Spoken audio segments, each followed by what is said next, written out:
Dua sisi malam ini hadir dengan tema Dokter Berguguran, Beban Kerja Pemicunya dengan narasumber anggota Dewan Penasehat IDI, Dr. HN Naza.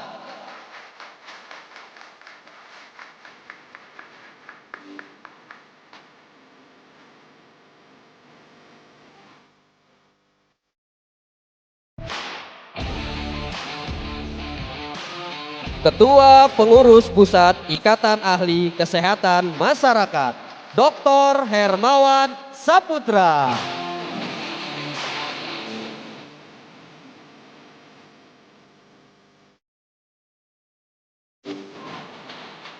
Anggota DPR RI, Irma Suryani Caniago.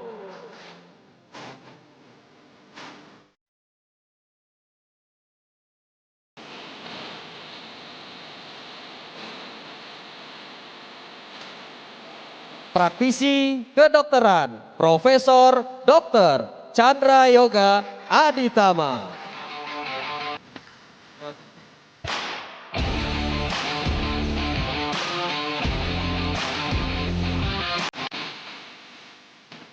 Dan inilah pembawa acara kita malam ini, Arif Adil dan Aditya Nugroho. Apa Pak? Alhamdulillah kabar baik nih. Langsung aja kita buka. Assalamualaikum warahmatullahi wabarakatuh.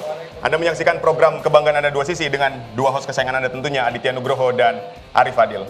Pi, malam ini yang akan kita bahas nih, kita melihat kalau di rumah sakit itu mulai dari antrian dokter, ruang IGD, itu semuanya penuh, Pi. Tapi ternyata ada yang luput dari perhatian kita tentang beban kerja dokter, kemudian bagaimana kesejahteraan para nakes ini. Nah ini dia, ya, apalagi beberapa waktu lalu begitu ya, ini ada kasus atau beberapa kasus dokter yang informasinya ini bunuh diri. Ya. Nah setelah ditelisik lebih lanjut, dugaan bunuh diri para dokter ini atau internship ini karena stres yang berlebih, beban kerja yang berat, burnout istilahnya. Ya.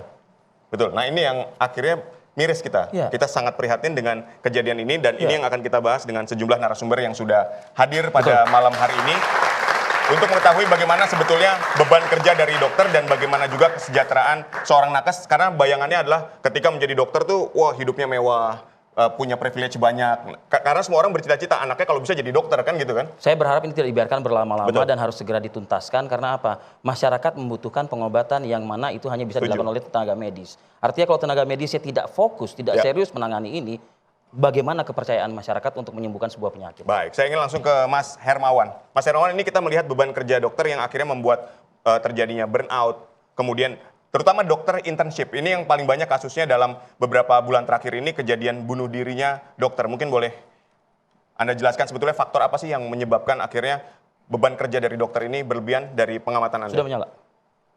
Ya. Cek, 1, 2, 3. Baik, terima kasih Bung Aditya. Jadi pertama, ini dari perspektif masyarakat dulu ya. Kalau masyarakat harus mengakses pelayanan kesehatan ke rumah sakit misalnya, udah pasti bertemu dengan tenaga kesehatan. Betul. Dan sebenarnya ketemu dengan dokter tuh lapis kedua atau ketiga. Pasti yang paling banyak di rumah sakit, klinik atau puskesmas itu perawat biasanya. Betul. Bahkan sebelum itu ada tenaga administrasi dan nakes lain. Nah baru dia ketika nanti berkaitan dengan clinical advisor-nya, kemudian penegakan diagnosis dia akan ketemu dokter. Tetapi memang perspektif publik, segala-galanya itu tergantung dari dokter. Nah padahal di situ ada prosedur administratif, ada prosedur medis dan ada tindakan lain tata kelola dan flow of services di rumah sakit. Nah disinilah titik yang harus menjadi tata kelola rumah sakit itu menjadi lebih baik. Nah ketika terjadi burnout ini berarti ada dua juga dari sisi stressing pekerjaan atau beban kerja itu sendiri. Yang kedua dari segi tata kelola rumah sakit dan fasilitas kesehatan. Nah dua sisi ini yang harus kita bicarakan sebenarnya Bung Aditya. Nah kalau kita melihat secara umum rasio kita idealnya ya, ideal. 1:1.500. Jadi satu dokter melayani 1.500. Ini yang paling ideal. Tapi di Indonesia kita satu dokter itu 150.000. Itu pun tidak terdistribusi secara memadai. Tunggu, saya potong sedikit. Satu dokter 1.500 pasien ini adalah kondisi ideal. Ideal. Tapi yang ternyata global terjadi, standar, global standar ya. Yang terjadi saat ini satu dokter 150.000 untuk pasien. di Indonesia. Oke. Nah itu pun baru memenuhi standar minimum. Nah kenyataannya di lapangan itu berganda lagi karena tidak semua yang ada di layanan kesehatan itu terakses dengan baik dan juga cukup dalam kaitan dengan kebutuhan masyarakat. Nah terkait dengan dokter internship ini agak berbeda sedikit. Karena mereka bukanlah dalam tanda kutip sebagai DPJP secara langsung, tetapi mereka dengan tugas perbantuan atau karena juga faktor pendidikan, ini menyebabkan tata kelola yang lebih dominan perannya. Atau misalnya gini, rumah sakit itu kalau dari konteks pendidikan, ada rumah sakit pendidikan, rumah sakit utama. Ada rumah sakit afiliasi pendidikan, ada rumah sakit satelit pendidikan. Ketiga-tiganya punya konsekuensi. Kalau rumah sakit pendidikan utuh atau utama, secara sistem pendidikan udah pasti supervisinya berjenjang. Dan memang dia memenuhi standar untuk pendidikan.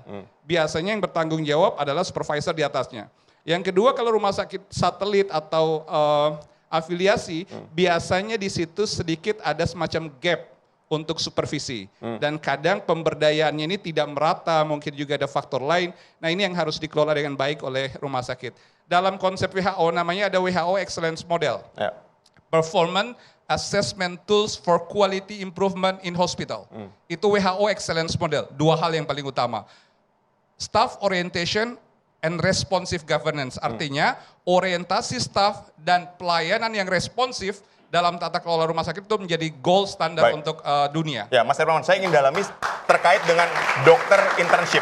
Bahwa akhirnya banyak dokter internship yang bunuh diri misalnya, bukan dokter lain yang memang sudah bekerja di rumah sakit itu. Apakah memang kita pakai istilah apa? Dipelonco misalnya, atau misalnya dibully oleh dokter yang lebih senior, atau beban kerjanya memang dilimpahkan ke dokter internship. Apakah ini yang terjadi saat ini sehingga banyak kasus dokter internship akhirnya bunuh diri tadi? Ya tidak juga sejauh itu ya. Maksudnya ini juga ada dua regulasi Kementerian Kesehatan. Nanti kita akan berkaitan dengan proses internship ini. Tetapi juga tata kelola di internal rumah sakit yang saya sebut sebagai ekosistem di dalam rumah sakit tadi yang harusnya menjadi kewajiban. Cuman begini, ada satu yang hilang betul di dalam tata kelola kita. Terutama pembinaan dari organisasi profesi. Undang-Undang Praktek Kedokteran nomor 29 tahun 2004 itu jelas dan lugas bahwa pembinaan dokter itu oleh organisasi profesinya, yaitu IDI untuk dokter, Ikatan Dokter Indonesia. Begitu Undang-Undang 17 2023 muncul, undang-undang ini dihapus, sehingga peran IDI itu keluar dari pembinaan. Alasan dihapus? Ya itu konsekuensi dari pembaruan dan reformasi undang-undang. Artinya Undang-Undang 17 sebagai pengganti, nah tentu Unirma selaku Komisi 9 DPR paham bahwa begitu muncul Undang-Undang 17 2023 maka undang-undang yang relevan sebelumnya termasuk praktek dokteran nomor 29 tahun 2004 yang secara langsung lugas menyebut peran ini dalam pembinaan dan evaluasi. Gini loh, kalau ada bottleneck biasanya perlu ada penyaluran.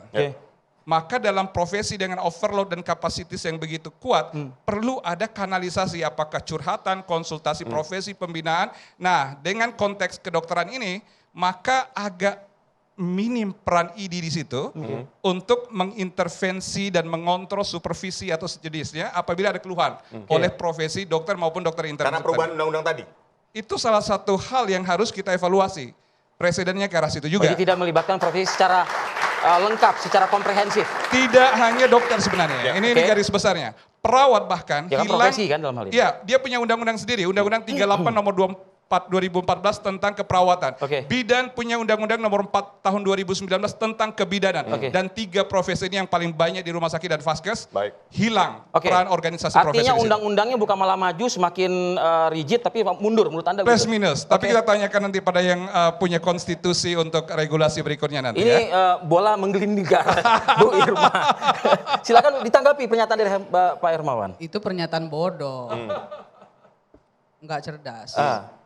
Karena regulator nggak bisa jadi operator. Operator nggak bisa jadi regulator. Jadi tidak bisa disalahkan saja regulator ini. Nggak bisa. Undang-undang 2000. Undang-undang kan kan dari eksekutif ya? Iya, 17 2023 itu undang-undang yang paling bagus loh menurut saya. Karena semua sudah tercakup di situ. Oke. IDI nggak boleh ikut campur dalam regulasi. IDI itu operator. Bukan regulator. Salah. Bayangin sebentar. Saya tadi Anda ngomong saya dengar. Anda ngomong saya dengar. Baik, silakan. Jangan nggak bagus. Anda ngomong saya dengerin. Saya bisa saja tadi motong tapi saya nggak mau motong. Ya, silakan, lanjutkan. Ya. Jadi begini. Saya mau sampaikan seperti ini ya. peran ID kita butuhkan. Tapi nggak masuk dalam regulasi. Masa iya? Alasannya karena profesi ya, ketika dulu ID masuk dalam regulasi, Nah, mau masuk internship aja butuh rekomendasi ID dulu. Oke, jenjang panjang. Panjang. Dan banyak sekali ya yang mau jadi dokter spesialis Spesialis, itu yes. nggak lulus-lulus, bahkan sampai 17 kali. Karena kelamaan ngurus yang panjangnya itu. Oke. Oke. Itu nggak boleh. Regulator itu harus dipegang oleh pemerintah Oke. supaya fair dan ada tanggung jawabnya.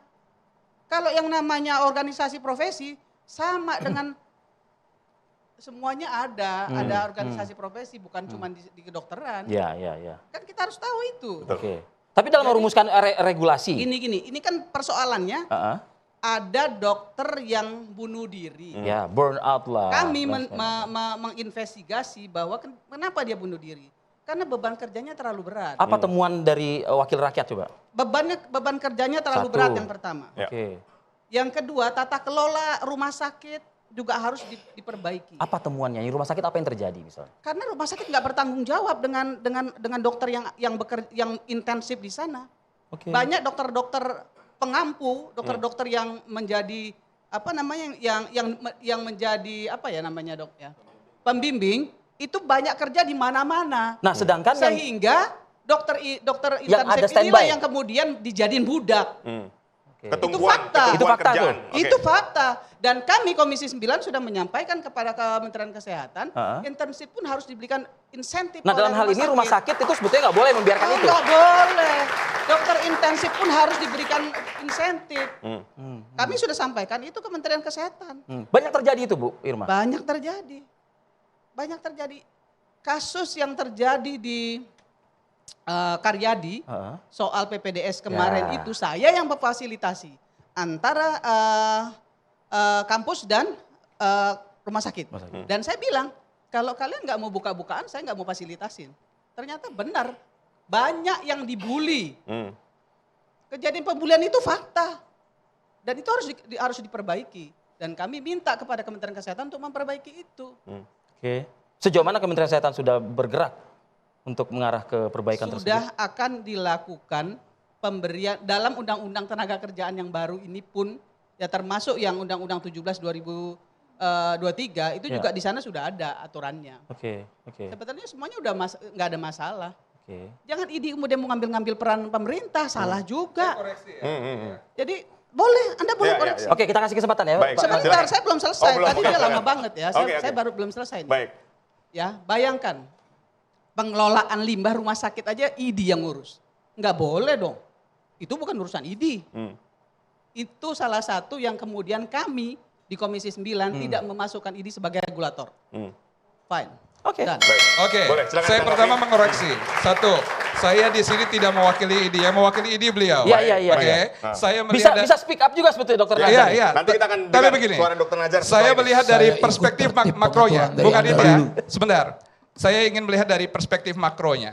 Jadi yang ingin kita katakan bahwa sebenarnya peran organisasi profesi itu tetap dibutuhkan. Ya. Walaupun saya katakan background undang-undang tadi tidak lagi dipakai sebagai konsekuensi tadi, cuman secara profesional butuh pembinaan, bukan pada konteks kita masuk jauh ke dalam peran yang cenderung egosentris tadi, tetapi lebih kepada pembinaan profesi. Nah ini harus diberi ruang, walaupun tidak harus diatur oleh undang-undang, seperti dulu. Ini bukan berarti kita menyalahkan Undang-Undang 17, tidak juga. Tetapi bahwa stakeholders, pemerintah termasuk wakil rakyat, kita harus masuk juga ke sini ini, agar peran organisasi-organisasi profesi ini tetap ada fungsi penyaluran Baik. pembinaan atas profesinya. Saya Begitu poinnya. koreksi. Sebentar. Enggak, saya koreksi Ya, dulu. sebentar. Saya koreksi Nggak, dulu. Yang jadi pertanyaan saya begini, apakah Begini, Undang-Undang sebentar, nomor 17 tahun 2023 itu terus akhirnya membuat pembinaan ID itu tidak berjalan dengan baik dengan adanya undang-undang ini ya? Dia masih membutuhkan derivasi regulasi, turunan berupa PP maupun Permenkes. Kalau dulu sebelumnya langsung undang-undang. Ya. Oke. Nah sementara amanah PP ini banyak sekali di Undang-Undang 17 dan proses ini belum tuntas sampai hari Bu ini. Irma. Saya kira Baik. aturan pemerintah sudah jalan. ID sebagai organisasi profesi nggak perlu diatur undang-undang kok kalau untuk melakukan pembinaan. Kan dia adalah organisasi profesi. Dia berhak melakukan itu kok. Kalau yang namanya dokter-dokternya mau. Kan itu urusannya, percaya. Kalau dokter-dokternya nggak percaya dengan organisasi profesi ini, siapa yang mau disalahin? Bubar. So what? Kan gitu. Sudah tidak percaya dengan rumahnya. Jangan juga kemudian meminta pemerintah untuk memberikan porsi, nggak boleh juga. Perbaiki diri.